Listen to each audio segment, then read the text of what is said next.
Hi, everybody, and welcome to our continuing work with Glamour. We'll be looking tonight at the way certain selfish people manipulate the emotions and thoughts of others. It's going on all the time, and it's for the basest of purposes. It has nothing to do with the welfare of any country, the real welfare. It has nothing to do with the community of nations that we must eventually create. And I sometimes get a little lost, but I think we're more or less on program 180. This is July 9th, and don't forget tomorrow morning, we won't be able to forget it. At 12:44 after midnight, GMT, we'll have a little new moon meditation, with the idea being that when things really line up at the new moon, the moon gets weaker and weaker over time until at length it disappears from its true present role as an obstruction in space. And later in the evening, at least here in Europe, we will have the Esoteric United Nations meditation. And just, if you're part of that group, just think about what you may have noticed about the energies of your particular country, and maybe we'll have a chance for you to mention those. We are on page 192 or so. I just want to express my gratitude to Michael Crow and BL for being here, and Tuya, and then our guests as well, Annette, Carl, Catherine, Ava, Francois, Georgina, Heike, Joan, Johi, Karen, Martine, Amira, Olivia, Tia, Vivian, Zenaidi, and Veronica. Yes, I hope I mentioned everybody. Glad to see you here too, Olivia, who is fighting glamour in the political field very strenuously. And that's a lot where it's occurring right now, in the field of politics and in the field of so-called religion, which is not really spirituality at all. And somehow we have to get through this, you know. And in the attempt to get through it and come out the other side in a good way, and not just somehow emerge badly. We don't want that. I want to, let's see if I can find it. Discipleship in the New Age. And I believe before long we'll see, after Alice Bailey's introduction, the great invocations. And I want us particularly to focus on great invocation number 2, which is, maybe it was never so popular at the time it was given. It wasn't so popular as great invocation number 1, which dealt with love and goodwill and light and that kind of thing, which is our daily esoteric fare, F-A-R-E. But it's necessary because the counterforce is playing hardball these days. And there's this article by Dana Milbank. He's a good journalist, and I think he writes for CNN, and he just talks about the obstructionism of one half of the Senate. And, it's a spoiler role. Lots of good things are being proposed to help people, to make sure that people are not disenfranchised, losing their vote, to make sure that the Constitution is really followed, and then for no other reason but to retain power and serve some of the super rich people. One party takes on the role of spoiler. Now, we're not going to get anywhere that way. That whole thing is going to have to be dissipated. No other way around it. And if it gets bad enough, of course, it will be recognized by more and more, and it will be dissipated. But that involves us and our various educational projects. Because as members or potential members of the new group of world servers, that is what our role is, to be educators. Whatever ray we may be on, the whole hierarchy is a great educational department, bringing light, carrying the light, helping us see from the perspective of the soul, which unfortunately seems to be off limits right now to so many millions who just don't have the reincarnational experience to emphasize soul values.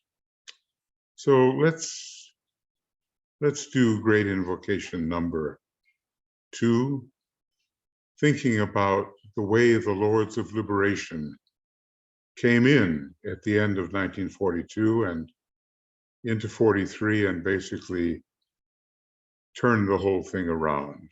The war was won at that time, says the Tibetan, but it had to play out through another couple of years of brutality and so forth, but the war had been won.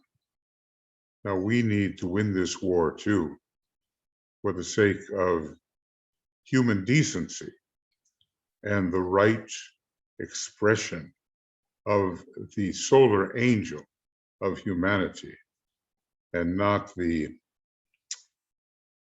constant antagonism of the dweller, unredeemed dweller on the threshold. So let's align.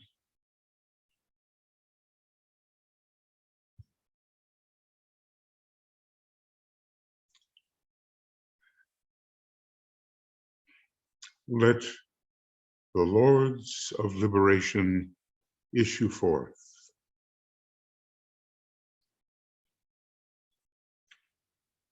Let them bring succor to the sons of men. We'll do it in the plural. Let the rider from the secret place come forth, and coming save. Come forth, O mighty one. Let the souls of men awaken to the light, and may they stand with massed intent.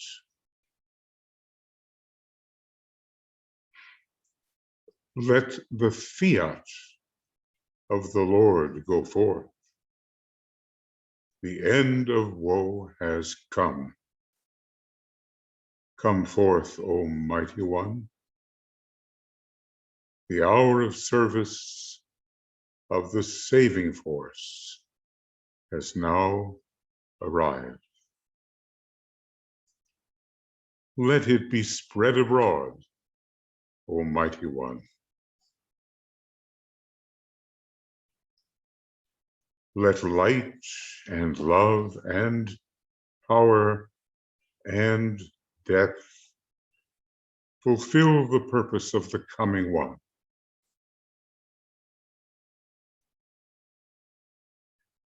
The will to save is here. The love to carry forth the work is widely spread abroad. The active aid of all who know the truth is also here. Come forth, O Mighty One, and blend these three. Construct a great defending wall. The rule of evil now must end.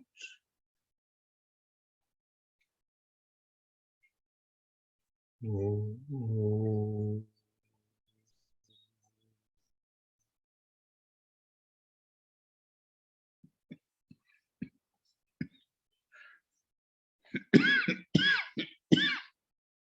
Excuse me.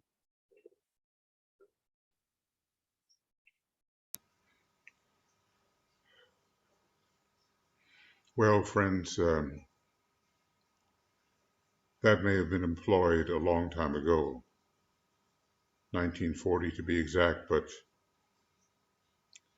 the challenge from evil, from selfishness, from egotism, from personality is not over, not by any means. If you see, and I know you do see, how some of the people in the world, many millions, are forced to live without so many of the things that we here in the West, we take for granted, well, we just know it isn't right.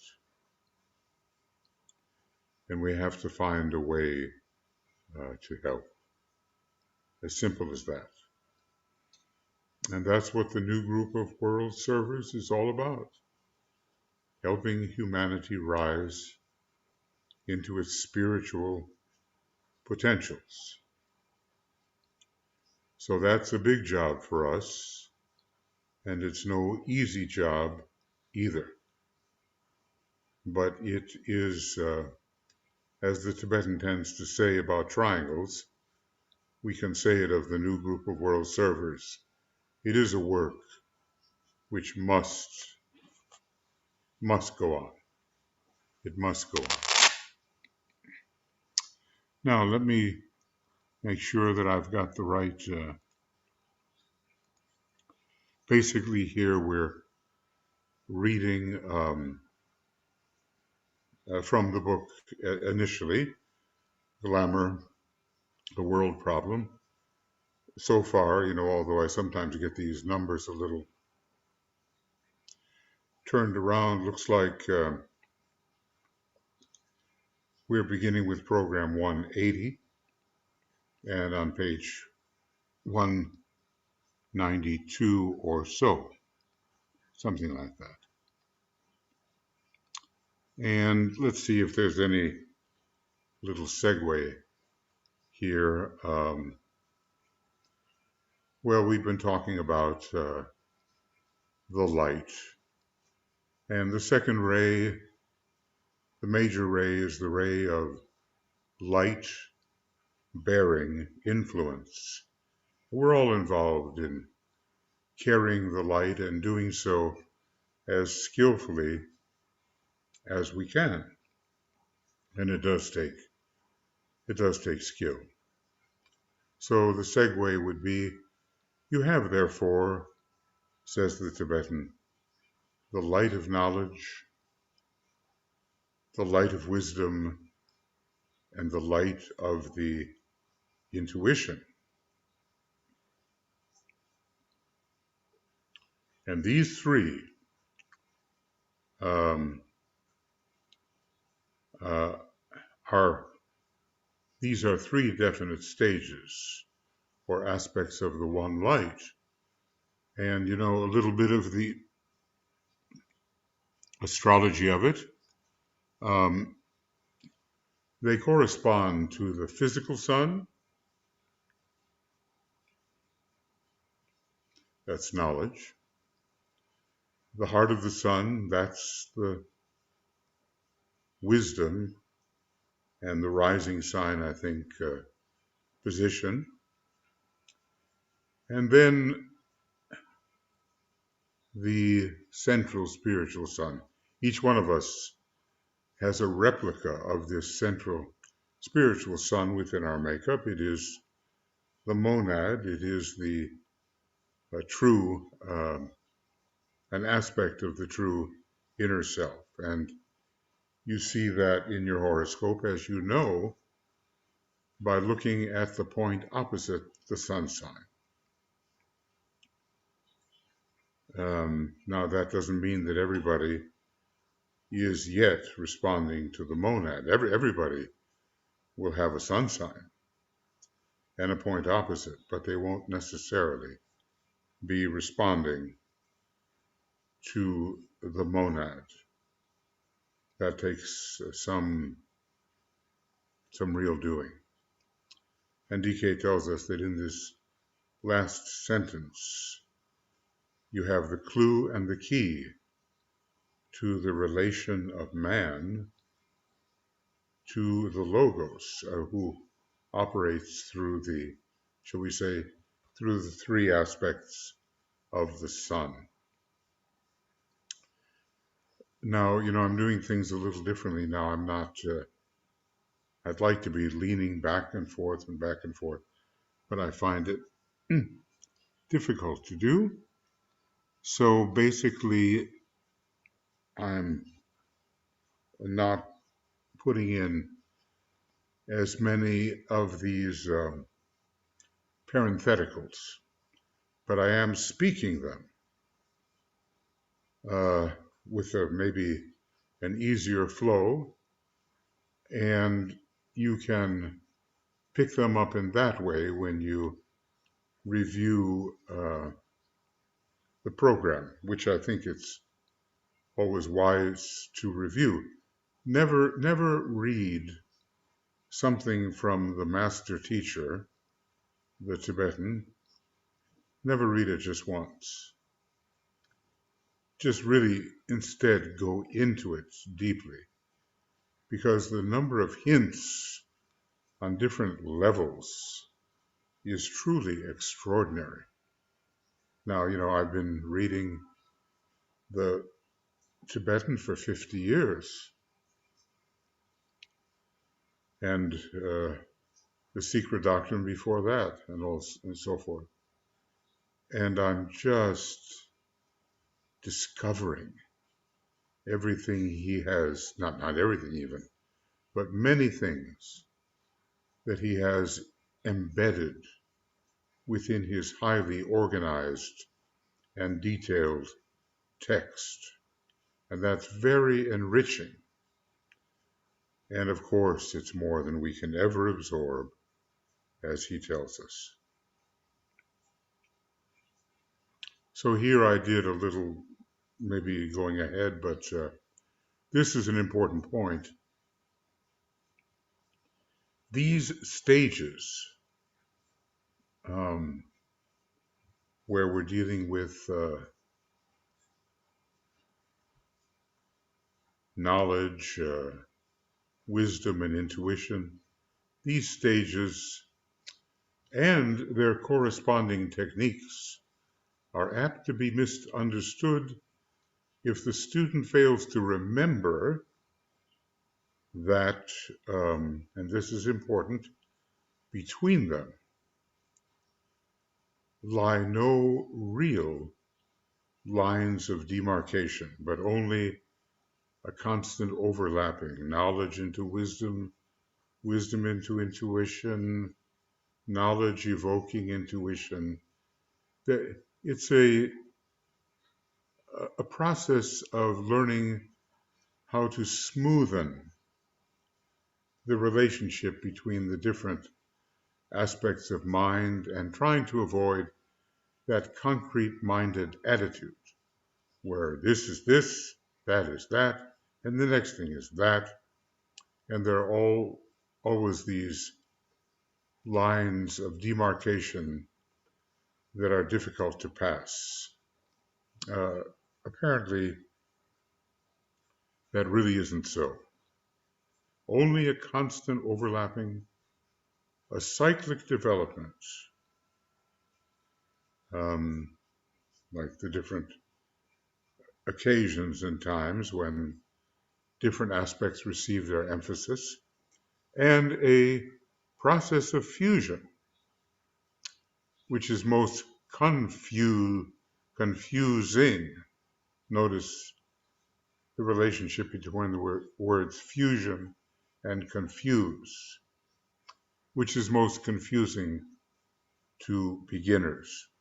And I think if we are wise, we will just consider ourselves to be beginners, neophytes, new to the real occultism of the ageless wisdom. And then we won't get a big head and we won't overestimate ourselves. He warns us, that the beginner is always more conceited than the more experienced disciple. So even among those who are doing supposedly the inner work, that kind of overestimation can develop. Just as the result of innate reaction to environment produces the apparatus needed to contact that environment. Now, that's interesting, isn't it? You're exposed to an environment and increasingly an apparatus for understanding that environment develops more and more. He goes on. So the unfoldment of the powers which these techniques serve, what an interesting little phrase, the powers which these three techniques serve produces modes of contact with soul and spiritual environments. We have basically, we're going to be dealing with, as we go through the book, three techniques. The technique of the presence is the highest. Technique of light, we work with that quite a bit. And the technique which deals with Maya, which also is important because it's possible to just get caught up in that chaotic, myopic stream which confuses everything and makes externalization upon the physical plane far more difficult than otherwise it would have to be. So we're entering into, for us, new spiritual environments. in case we think that we have really touched the spiritual environments available to us, but by no means whatsoever. And maybe, let me say that we're all a little shocked when a new spiritual environment appears and seems to demonstrate characteristics which we had not suspected before. So then, each of these techniques is related to a new environment. Each of them eventually develops power in the initiate or disciple, which can be used in the service of humanity and in higher spheres of divine activity, because, let me say, we can certainly serve in areas where humanity doesn't yet venture, and it still is definitely service, and it will have an out picturing in beneficent, beneficial, helpful ways. Going on, each is related to the other techniques, and each releases the disciple into a conscious relationship with a new environment, new states of awareness, and new fields of service.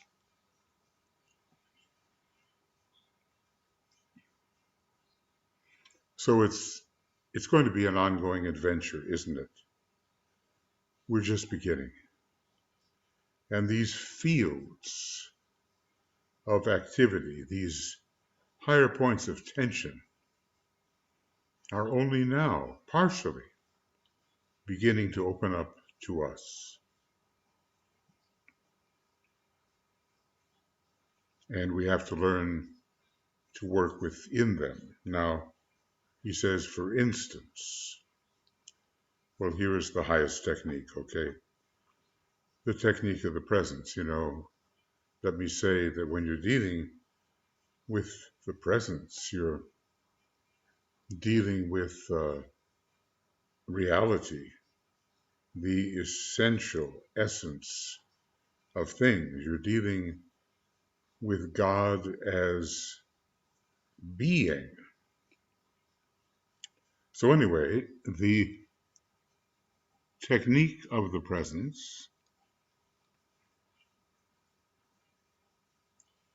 when successfully followed, enables the intuition to flow in and to supersede the activity of rationalizing mind, cogitating, logical mind, all that.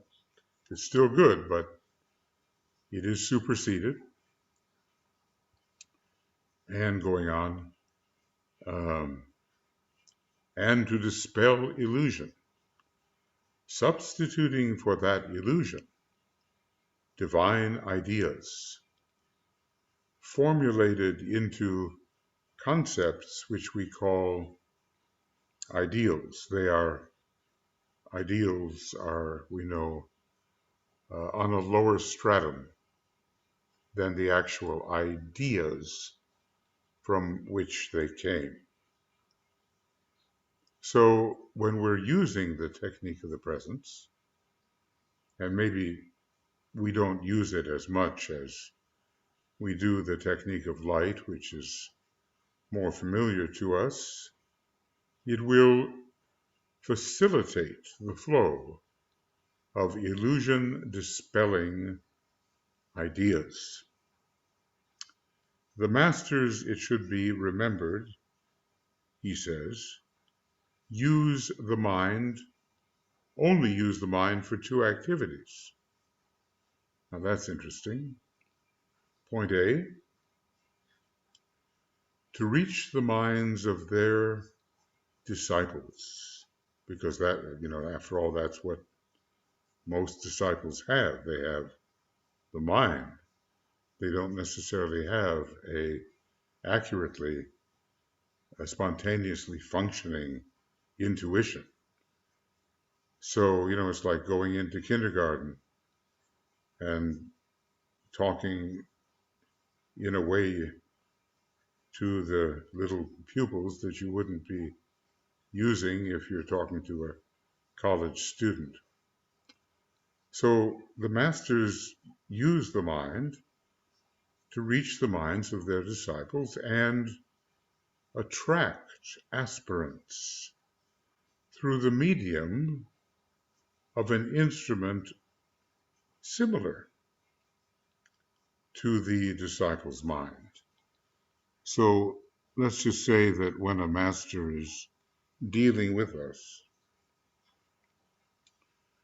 a master is not functioning on all, 8 cylinders. Maybe if it's an 8-cylinder car, not all the cylinders are pumping away, only some. And the master has to restrain and curtail what he says so that it can be understood. Now, we look at the Alice Bailey books and we say, wow, this is pretty complicated stuff here. This is pretty mentally demanding, and maybe it is for us, but it's certainly not all that a master could produce if he wanted to talk about his subjects in a more complete manner. So this is one of the ways the master uses the mind. And the second way, to create thought forms on concrete levels which can embody these divine ideas. After all, the master has to reach us, and a divine idea that is fresh from the intuition and unembodied may not make any impact upon us at all. The directing agent, the angel of the presence, produces the power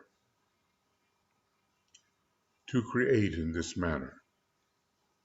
And this we call the result of the intuition, the idea or truth,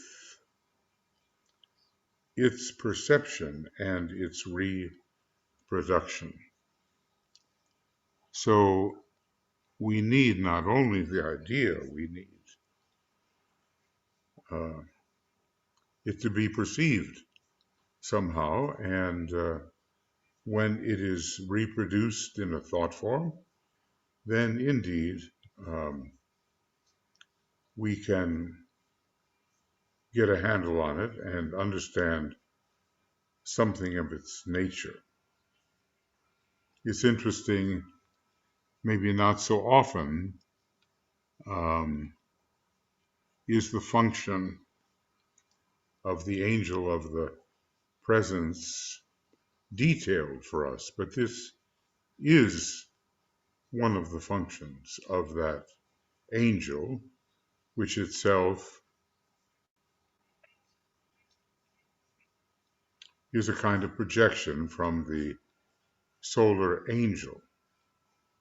So to create thought forms on concrete levels which can embody the divine ideas, the master uses the mind to help in that process. And I think somewhere it tells us that the kind of lore that exists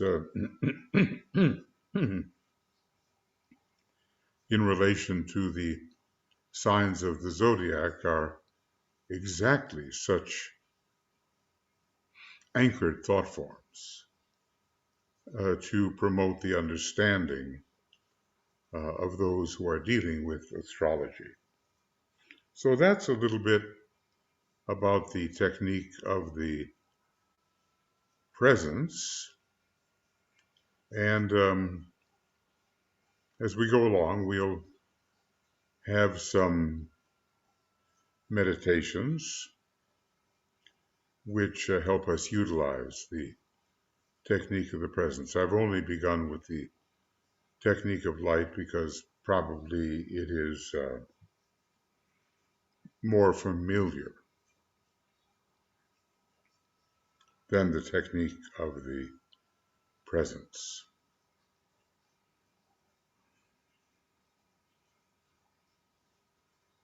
Okay. So masters have abilities that lie beyond what we conventionally call the mind. And because we're so involved in the mind, um, we don't really have a handle on what those abilities are. Now, some of us are more intuitive than others, or we're born in intuitive signs, and the intuition is flickering and descending and beginning to replace the normal rationalizing mind. We would say, to supersede the activity of the rationalizing mind. Now, here we have a bit on the technique of light, and then that myopic technique, which is, I'm always forgetting the name of it, but it's called the technique of indifference. So let's take a look at this technique of light because it's more closely related to the mind and signifies the method whereby illumination, the illumination which flows from the soul, whose nature is light. Now that's one to ponder on, because maybe we oftentimes think of the proposed structures of the egoic lotus and so forth. But the soul, whose nature is light, so we're dealing with the illumination which flows from the soul and how it can irradiate not only ideals, but life, circumstances, and events, revealing the cause and the meaning of experience. Our experiences are outward manifestations compared to this light of the soul, which reveals the true causes of the experiences. When the power of the disciple to illumine is grasped, and maybe you in your life, with those you talk to, or what you write, or how you express yourself, has taken on the ability to share the light. When the power of the disciple to illumine is grasped, he has taken the first step towards dispelling glamour. I think that's, again, an important sentence. I mean, are we, think about yourself for a moment. Are we light dispensers? And how effective are we because of soul alignment in spreading the light which will help to dispel glamour?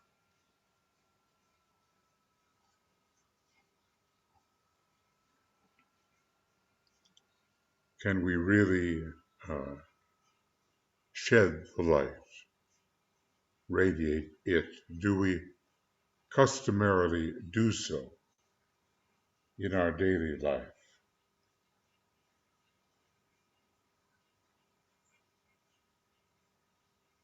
And I'm sure that when we assess, we will say we can. I know I can always do better. So DK goes on and says, and just as the technique of the presence becomes effective upon the mental plane, shall we say, in the dispelling of mental illusions, so this technique, which is the technique of light, produces powers which can be effective on the astral plane and eventually bring about the dissipation and the disappearance of that plane. Now that's a tricky subject because it can't be that various grades of matter associated with the astral plane which disappear.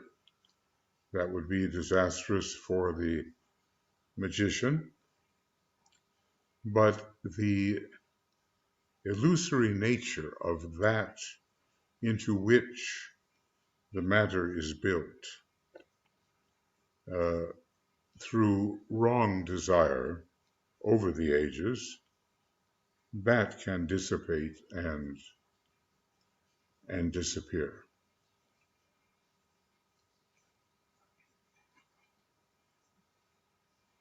So the technique of presence has the beneficent effect upon the mental plane, dispelling illusion. The technique of light has its primary beneficent effect upon the astral plane, dissipating glamour. And then we get to the finally, maybe it's the lowest of the techniques, but very necessary. It's called the Technique of Indifference. And it has to do with what is technically called Maya. And etherically, it has to do with what is called the veil of impulsion, which means energy is spent, but chaotically. And DK calls Maya something like that unthinking emotional mess. And then he emphasizes the word mess. So we do, and have had for a couple of thousand years quite a chaotic physical plane. We haven't been able to get the high states of organization down onto the dense physical plane. But what about this technique of indifference? Okay, says the Tibetan, it renders ineffective or neutralizes the hold of substance. Now, by that I think he means etheric energy at this point, over the life or spirit. Somehow the life or spirit is held by the chaotic condition of substance. So it neutralizes the hold of substance over the life or spirit functioning in the three worlds. For soul is the evidence of life. Now, that's another one of those golden statements. The soul, human soul, basically, on the higher mental plane is considered to be the heart center of the monad. And the soul bears witness to the most living part of ourselves, which is the monad. So there has to be a liberation of this life or spirit energy, which is right now trapped by chaos. And obviously people with a strong seventh ray are pretty good at this, as they kind of disengage the life or spirit from the vital etheric traps. So he goes on to say quite a bit, actually. Maybe we have time for one more paragraph here, and just, be thinking about any questions or statements you would like to make. So in connection then with therefore, with the second technique, that's the technique of light, correct?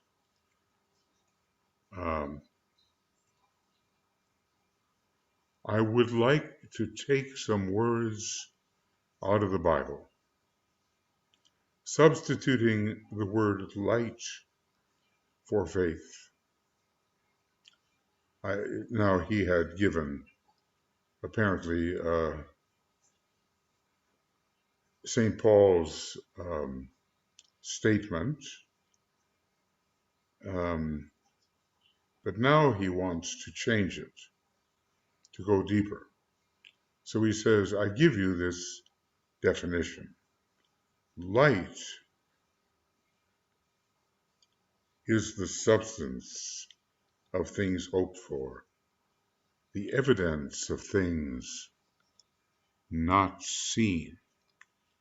And he really wants us to ponder on that, because it's fairly easy to ponder on the idea that faith is the substance of things hoped for. But existing in light, already there is the substance of that which we anticipate can take place. And we may not see at the moment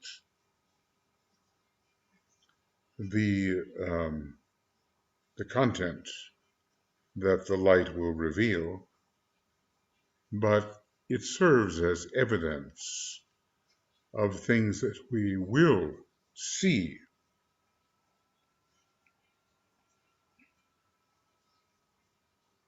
I'm recalling the Tibetan talking to a student about how a certain little meditation will help solve his problem and help him with his service until, quote, you enter into that light wherein consciousness awakens, free from the bonds of flesh. So light in different dimensions and categories exists all along the ladder of evolution. And the sentence concerning the light that we now have and the light that we will have, in that light, we shall see light. The Tibetan goes on to say, this is perhaps one of the most occult definitions of the light of the world that has yet been given. And its true meaning is intended to be revealed in the next 2 generations. Well, we don't know exactly what a generation is. We normally think maybe 25 years or so, 30 years. But he may have something different in mind. And our question is,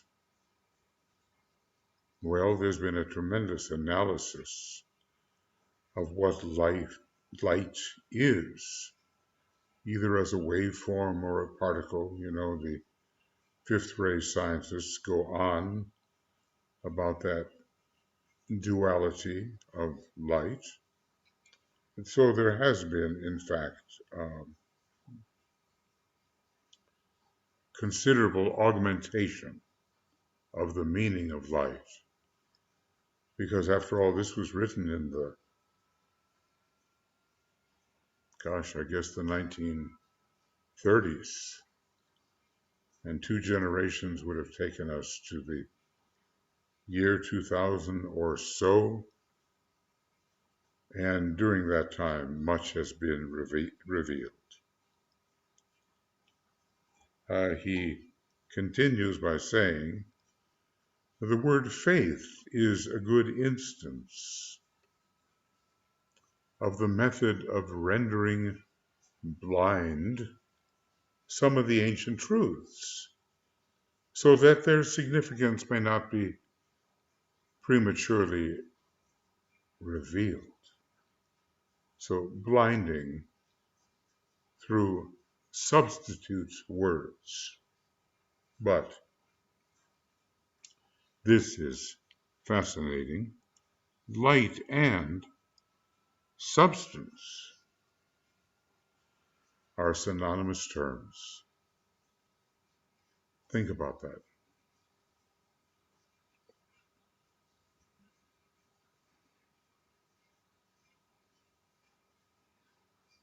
Every substantial layer, except the one ultimate layer, is a different category of light. Soul and light, he says, are equally so. And in this equality of idea, light, substance, soul, it's not easy, is it? Light, substance, soul. You have the key to the fusion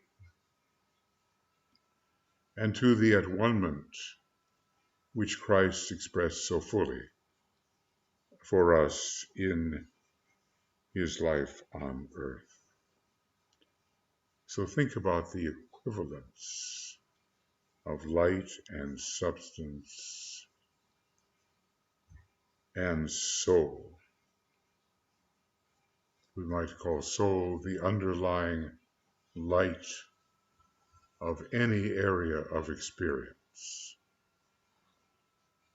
Well, I think that's going to be enough for right now. You can see that if we don't read the books, we might forever continue to repeat, which has its value. Faith is the substance of things hoped for, the evidence of things unseen. But the real term is light. So it's a rounded experience to read everything, if we can, that Master DK has given us. Looks like this goes to, I think, 193. It's not a lot of ground we covered, but in terms of pages, but the concepts are deep and require our pondering. Let's see if we got to 194. If we did, yeah, we did. So I'll have to go back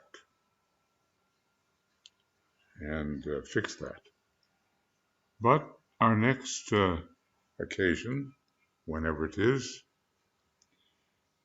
so this is, we've ended now with the evening presentation, yes, at least here in Europe. And our pages have been 192 to 194, and the day is the 9th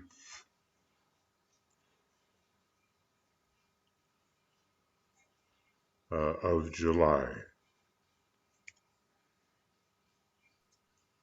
Michael? Yeah.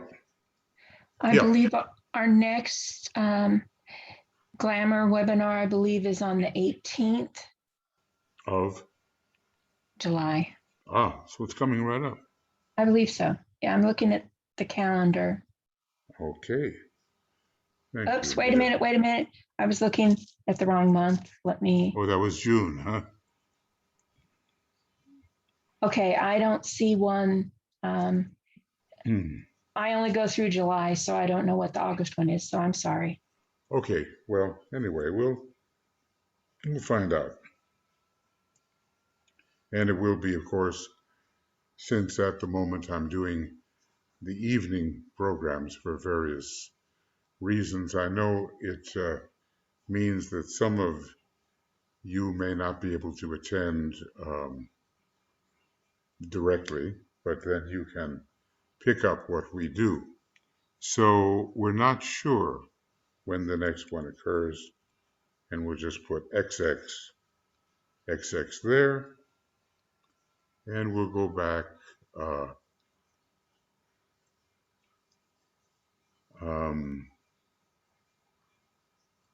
yeah, and this takes us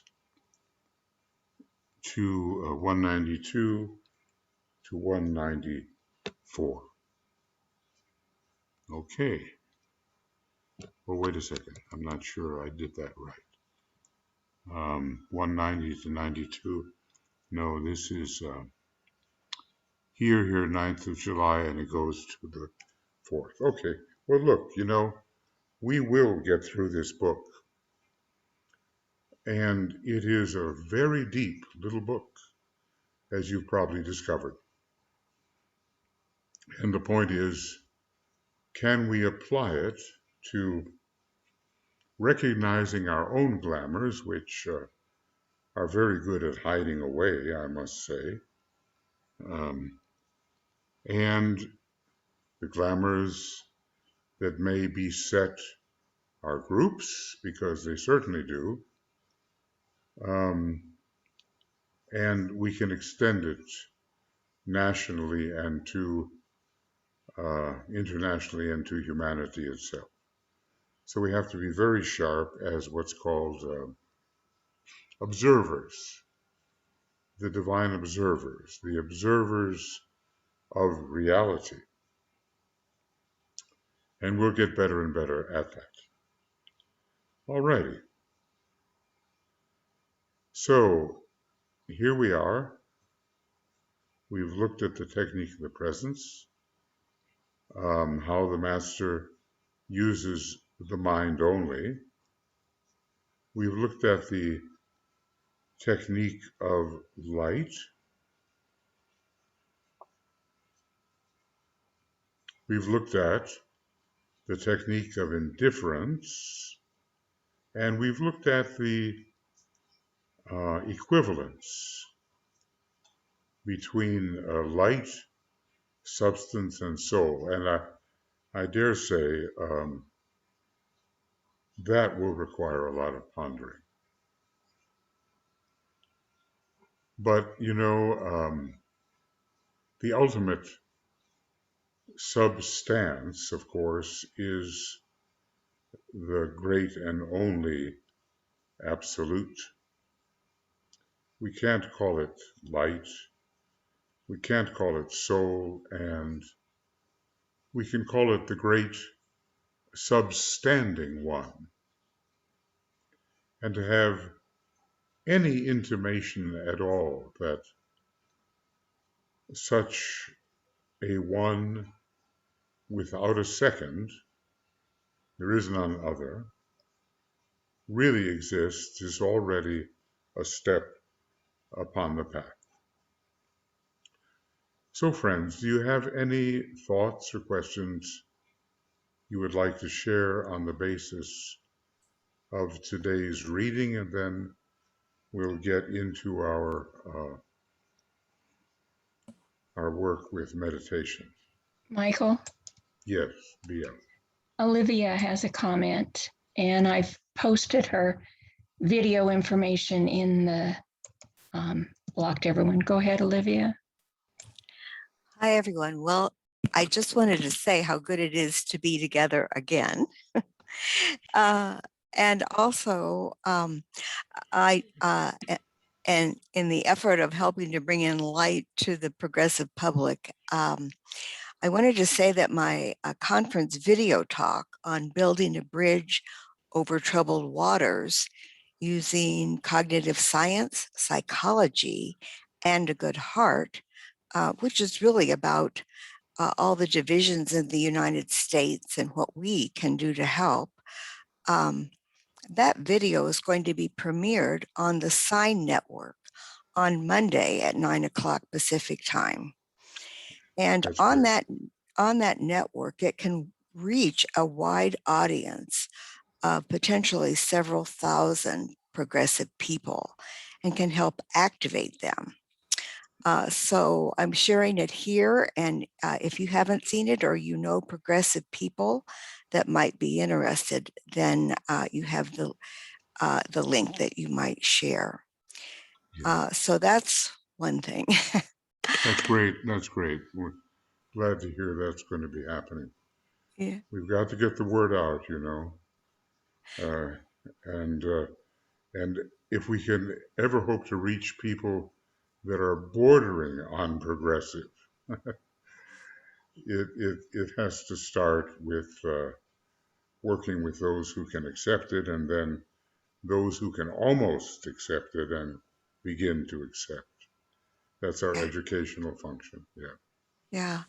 And Michael, I'm sometimes just speechless, Michael. Aren't you amazed at the blatant gall and arrogance going on of some Republicans in Congress, the former president, as they attack and run over our democracy, our voting rights, trying to block Biden's efforts for the good, and really working mainly selfishly just to stay in power? I mean, they're so blatant about it. I'm amazed. I'm appalled. I'm appalled. And I think it is oftentimes a question of evolution. They have not become true aspirants. They're still working in the fifth petal of the egoic lotus before the big fall comes. And that has to do with the former man in the White House as well. The fall will come, but right now they are not bruised by any kind of fall. They just want to retain the power. And of course, to scuttle one of the great hierarchical experiments in democracy is a pretty big sin, I must say.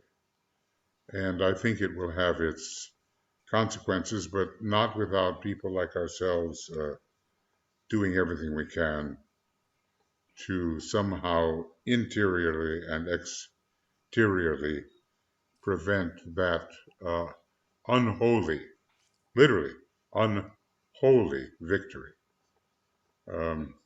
It's going to be quite a midterm election, and quite an election in 2024. And I think it will arouse even more involvement than the previous election. So hang on to your chair. Here we go, Right. Keep up Yeah. the good work. Yeah, we all have to keep doing that the best we can and work interiorly, as Mhm, well as exteriorly, mhm, because occult methods do work.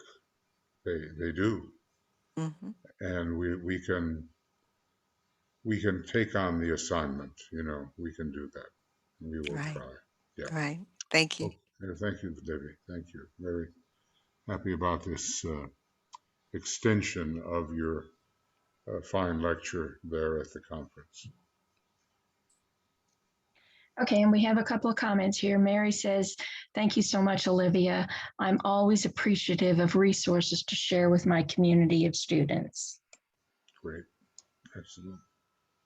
And then Leslie says, could you please say more, shed light on the seventh ray person and disengaging? Well, there's order. You see, the veil of impulsion is an etheric veil which is a mess.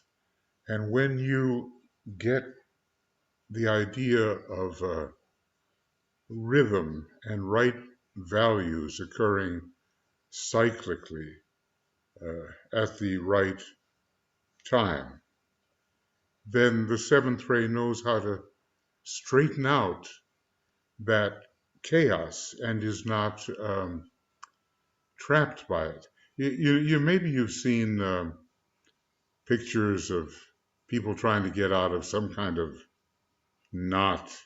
They're all tangled up, right? They can't move. And that's a theme that goes through lots of stories.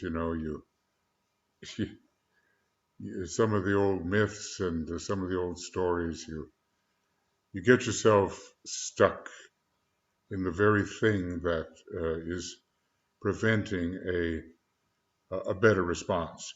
Well, the seventh ray disentangles all that so that it's easier to disengage from what must be disengaged from and to participate in the appropriate cycle. So one has a lot of confidence in the idea that the seventh ray cycle is accompanying the Aquarian cycle. They're really cycles of two different origins. Of course, Aquarius has so much seventh ray because of Uranus in two important places. But more than that, there is a seventh ray cycle. Maybe it goes on for 2,500 years or something like that. And literally, we can refer to what Alice Bailey calls an occult straightening out. And she asks her students, what is it? Why do you want to be occultly straightened out? It's some of the questions that they have to answer. And disentangled. When you have a terrible knot, how are you going to get out of it? Well, there's different ways to do it. The old story, who was it that just said, I can't deal with this. I'm going to cut the Gordian knot. And maybe, meaning the world illusion. And maybe some others thought to dissolve it somehow, maybe more along the Ray 2 line. And maybe only the Ray 3 type is going to sit there and pick at all the different strings and hope to disengage.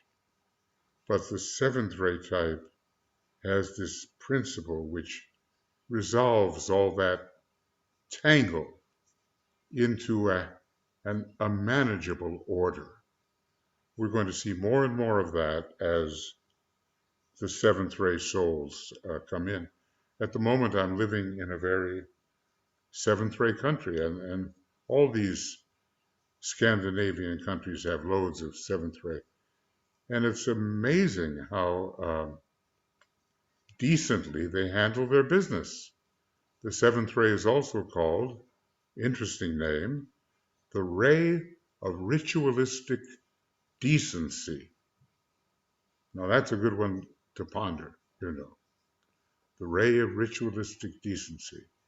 And it's very good at coordinating with the timing of cycles, so we don't get that impelled mess in which so many people are living, that unthinking emotional mess, as DK describes it. I guess that's what I could say about it, Leslie. Thank you for the question. And then Anne says, could you remind us of the historical event where the disciples did not work hard enough to prevent an unwanted development to happen? I cannot remember the specifics, and it might be good to hear to remind us to keep up the work. Well, it was about World War II, as far as I understand, and there was a big push for goodwill. And in 1935, the first of the great invocations came forth, let the forces of light bring illumination to mankind, and so forth. And by 1936, there was to be a climaxing of goodwill.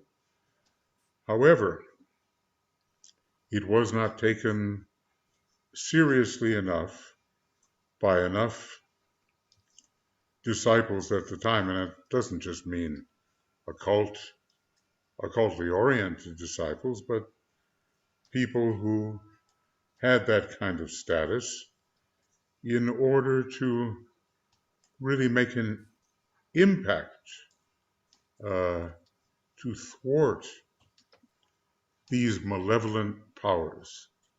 They just didn't give it their all. So you're right. Here we come with a big threat, because those forces, the counterforce, they're again prowling at the gate.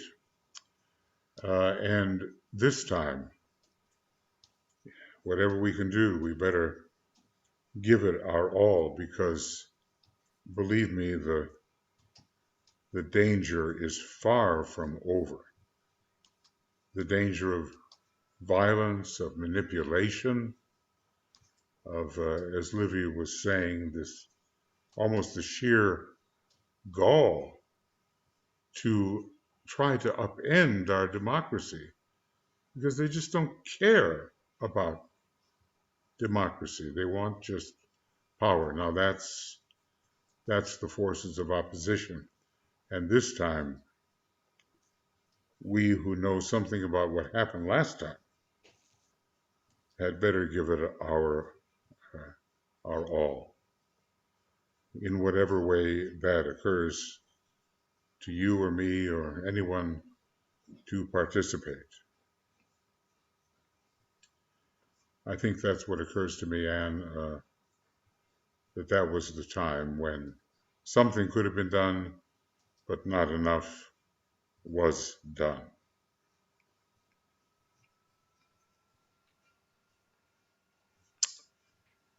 Okay.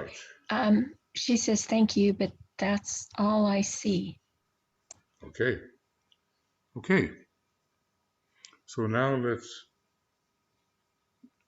get into our meditation, and that glamour is like the one we've been working with, but it's called the manipulation of emotion and thought. I was just reading the other day that there are many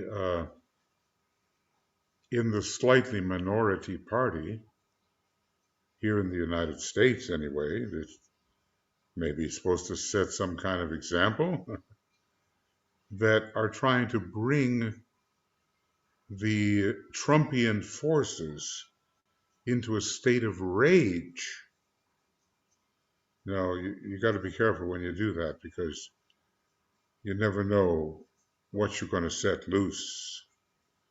And all kinds of violence could be set loose by this deliberate manipulation of those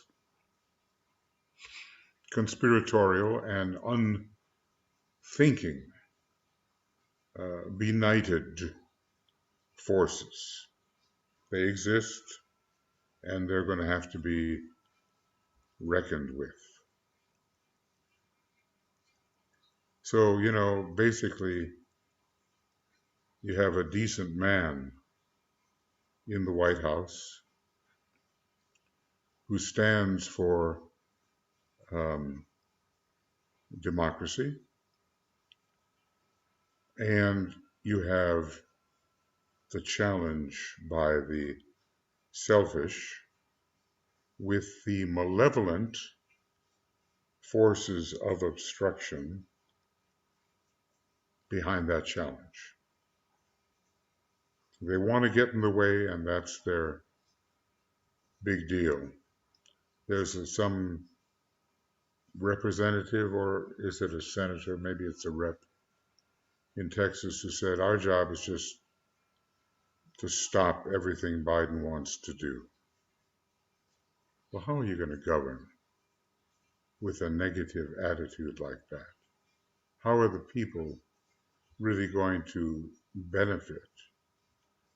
And, you've got two different conceptions of what America is and should be, and it doesn't stop there, because it's going to extend to every nation. These two conceptions about democracy and autocracy. Everybody is alert. They have their ears, peaked to see which way it goes. A very dangerous situation. I don't even want to think about what might happen if the so-called former guy gets re-elected. I do believe that he will damage his cause, if he has any other cause than the exaltation of a petty ego. I know many people disagree with me and all that, but I just call it as I see it at the moment. And I know that the forces which promote franchise must be strengthened. I don't yet know what the party of Biden will do. They have some very competent people, but their numbers are not impressive. They do have control.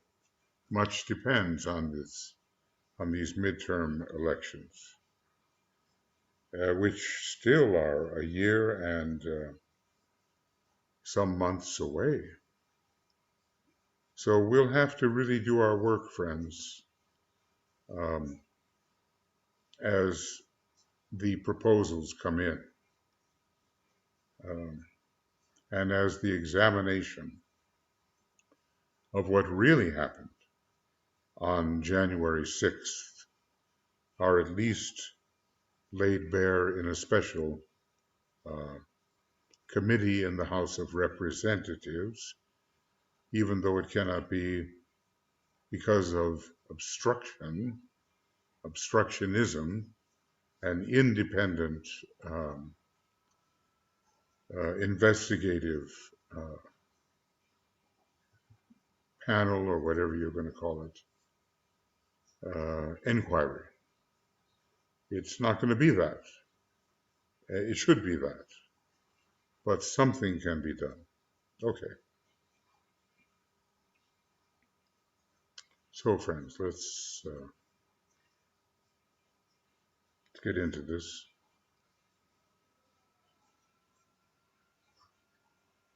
And I just want to say in general that glamours are always leading away from the understanding of truth and reality, or hiding it or distorting it. So we have some moments of silence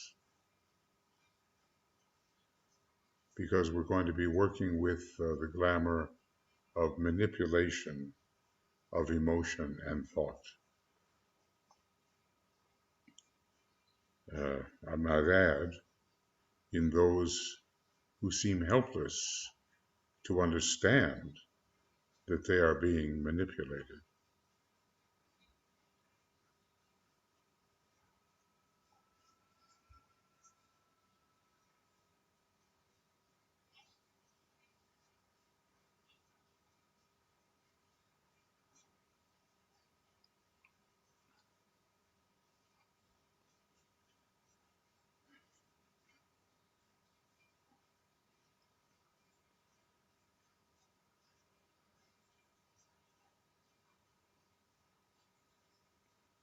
So in the silence, we are coming together as in a way that only silence can induce.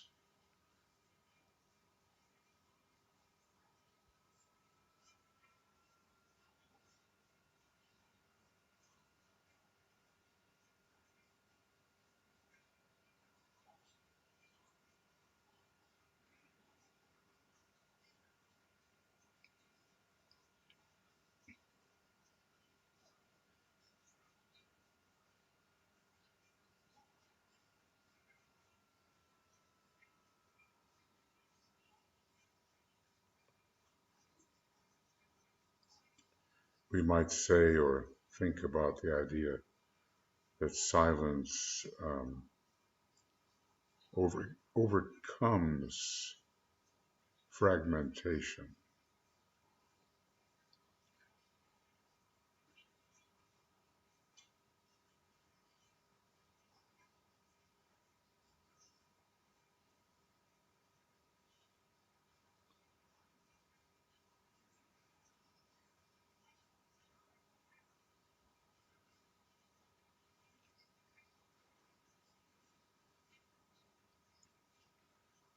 And we will say together the protective formula using the cross of divinity,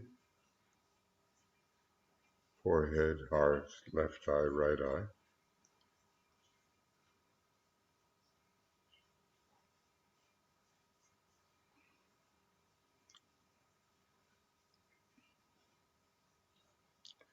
As a soul, I work in light, and darkness cannot touch me. I take my stand within the light. I work, and from that point, I never move.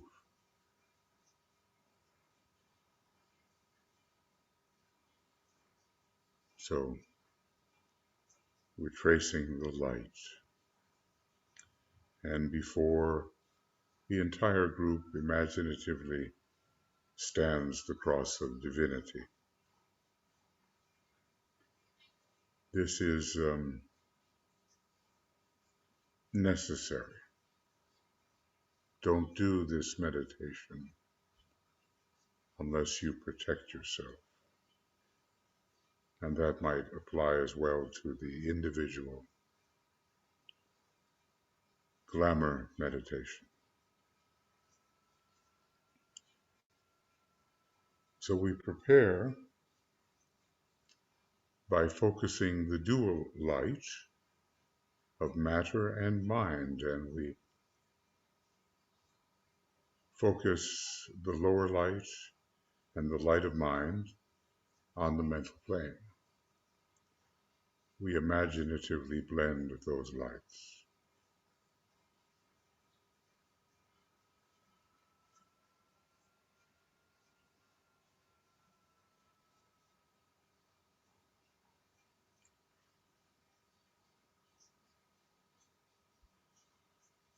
And we also meditate upon soul contact and the recognition of soul light.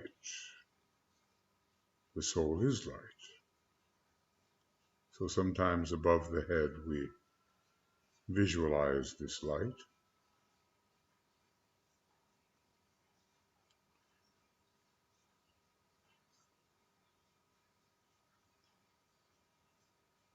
And we bring it down imaginatively onto the normal mental plane and blend it with the mental, logical, reasoning light and the light of matter.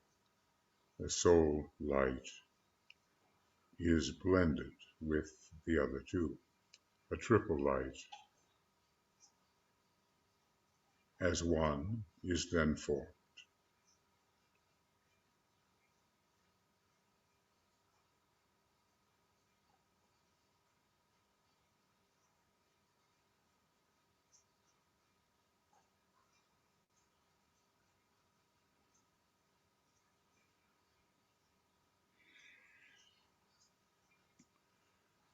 The light of the soul, the light of reason and logic, and the light of matter blended.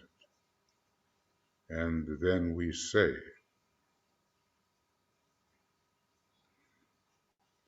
the light is one,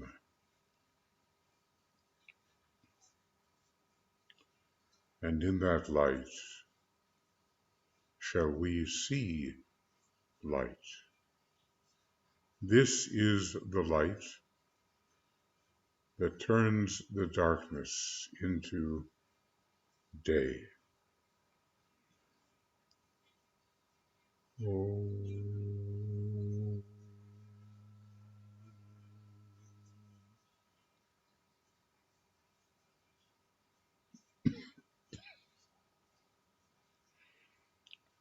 Om.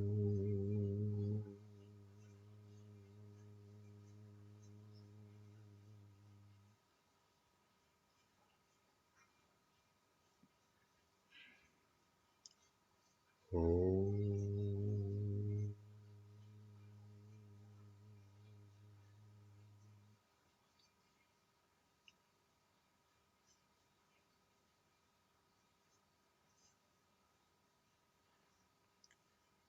And then we consider what DK calls the formula, and visualizing as we go, visualizing a great searchlight arising from the triple blended light and being turned onto the astral plane, particularly, we say,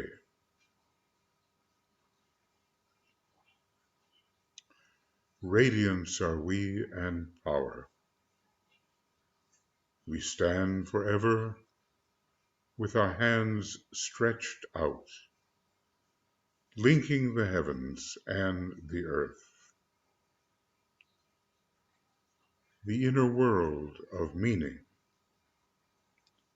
and the subtle world of glamour.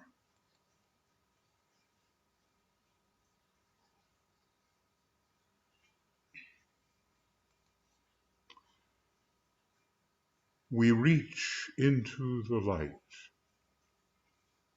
and bring it down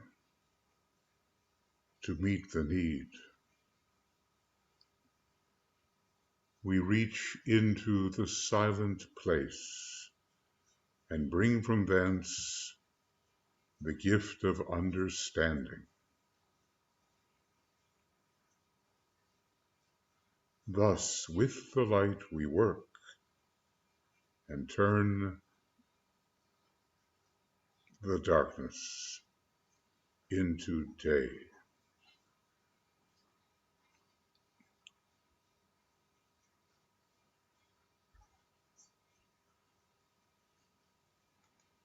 Let us remember that the light of day is particularly a scorpionic light, and it is in Scorpio that our major attack against glamour is launched.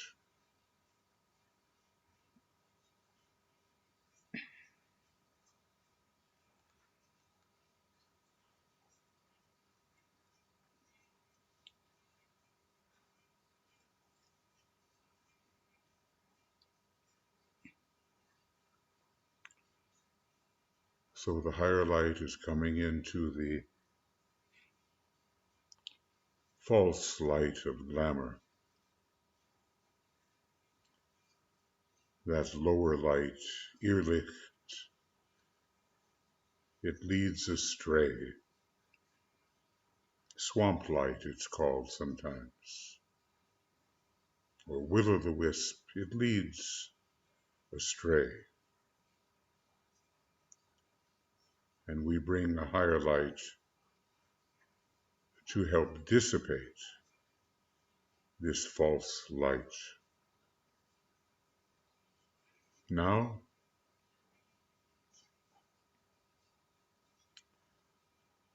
we come to the invocation of the spiritual will to strengthen our beam, our lighted beam which is shining within the astral plane, upon the astral plane.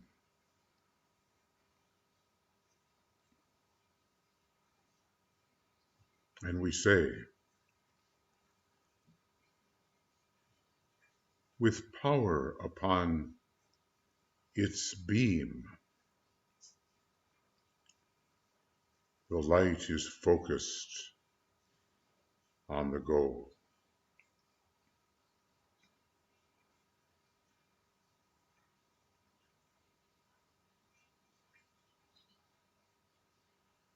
Our goal, the dissipation of glamour.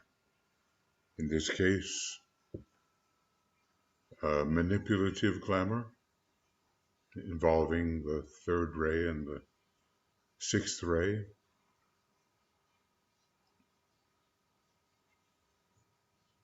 The manipulation of emotion and thought.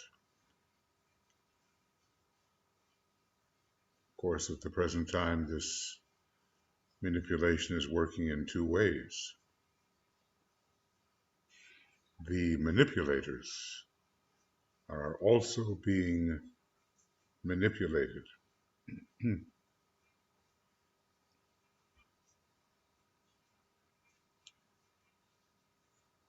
And it's leading to the danger of the brazen destruction of a great democratic experiment. But we're hoping that those who are not subject to this conspiratorial frame of mind have enough strength to overcome the brazen attempt to destroy American democracy first and then democracy in many places of the world. Manipulation of emotion and thought. So let us utter then the words of power.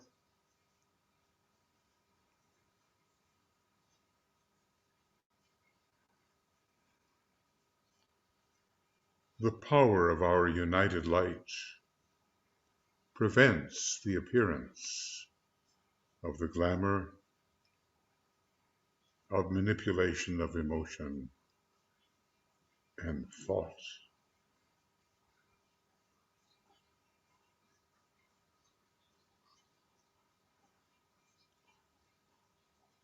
This glamour is dissipated, it's banished from appearing as a threat. So we envision. And so we send our beam to prevent that appearance.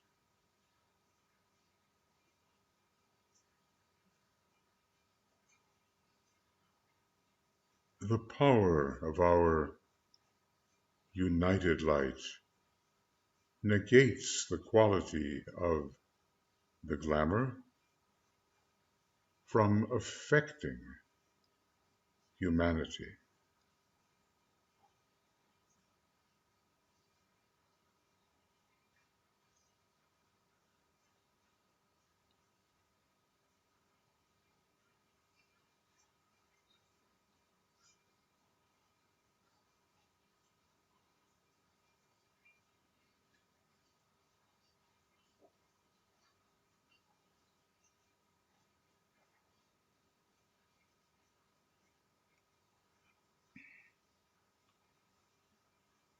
The power of our united light destroys the life behind the glamour of manipulation of emotion and thought.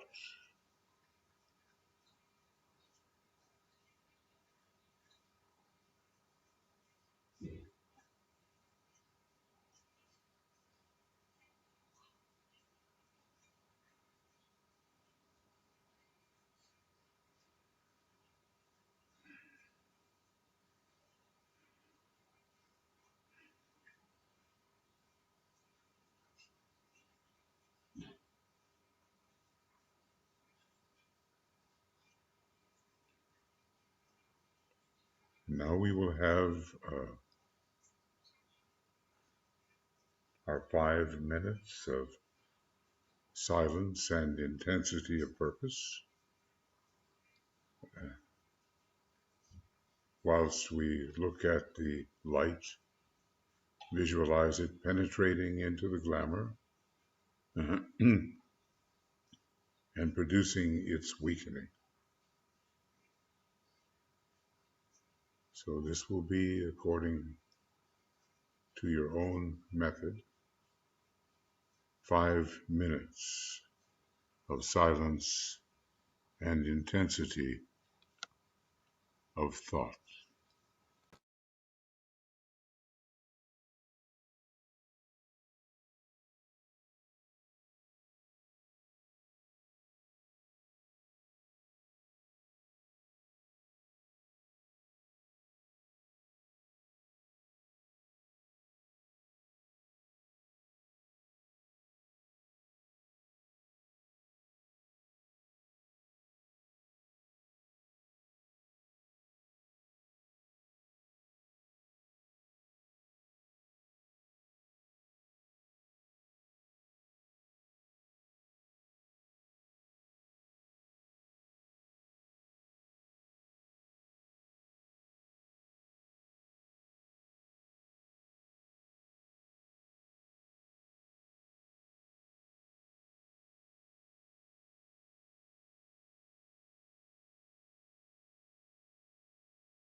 And then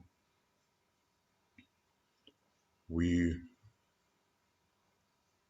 refocus, we withdraw our detecting and destructive beam of light, we withdraw it and refocus upon the mental plane, turning our attention away from the astral plane and redistributing the three lights which made the one light. And at the moment then, the searchlight of the soul is shut off.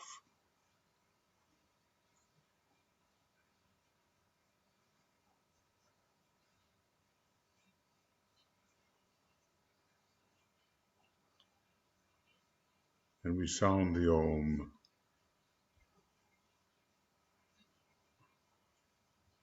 to confirm this act.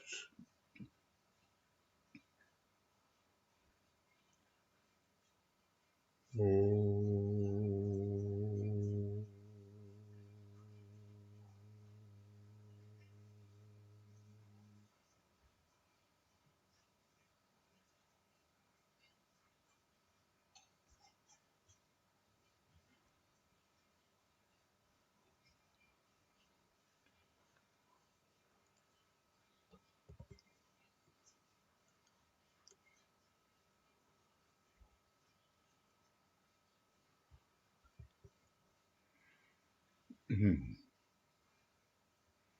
Thank you, friends. Now, the new moon is coming up. It's new moon in the sign Cancer. And we start our brief meditation at 12:44 after midnight GMT, and that will be 3:44 here in Finland AM. And I suppose, at different times for different ones of you, maybe you can make it with us even if the hour is inconvenient. The moon is disintegrating, and it must. It's a dead body in space, and it has according to Blavatsky, a nefarious effect upon the earth, but that will be decreasing as the solar radiance weakens the moon. And at some point in the development of the Earth's rounds and chains, the moon will disappear. So we're contributing to that and to the planting of the seeds. And let me ask, you last time planted a seed for the individual, for the group, and for humanity. Maybe you've been working with that seed. See if you can remember it, and see if you can assess what may have been the result. And we'll, as customarily, we will plant another seed. Maybe it'll be the same one. It's up to you. But this is our occasion to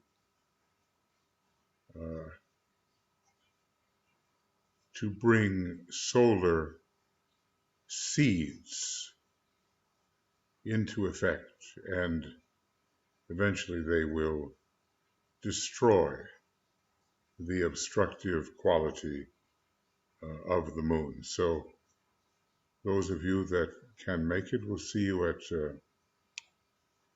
12:44 GMT. And I think on our weekly schedule, it gives you the Zoom, I think it's a Zoom link. BL, do you know, is it Zoom? Do you have the weekly schedule there? Hold on, I'm looking to get the link.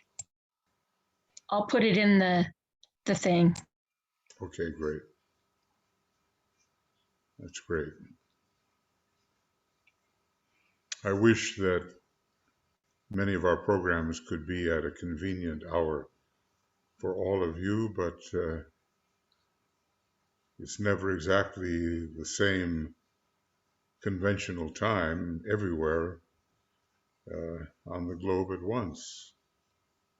Although it is the now, it is that much. Okay, I got the time and the link, and Michael also posted the link there. So yes, it is a, it's a good thing he did, because I just got the title. I didn't get the actual link. But between the two of us, we got it there in there for you. Okay, very good. Very good. Thank you. Thank you for your participation in this work to counteract that great world problem we call glamour. So we carry on best we can and align ourselves with the forces of light who are trying to help humanity rid itself of glamour, illusion, and Maya. This will be posted before long on Makara and also on our YouTube channel, Moria Federation Esoteric Education. Many blessings, everybody, from all of us who are working to try to help things go forward as you are. So love and many blessings. We'll be in touch with you. I'll stop the recording, and then whoever is the host here can turn the program off.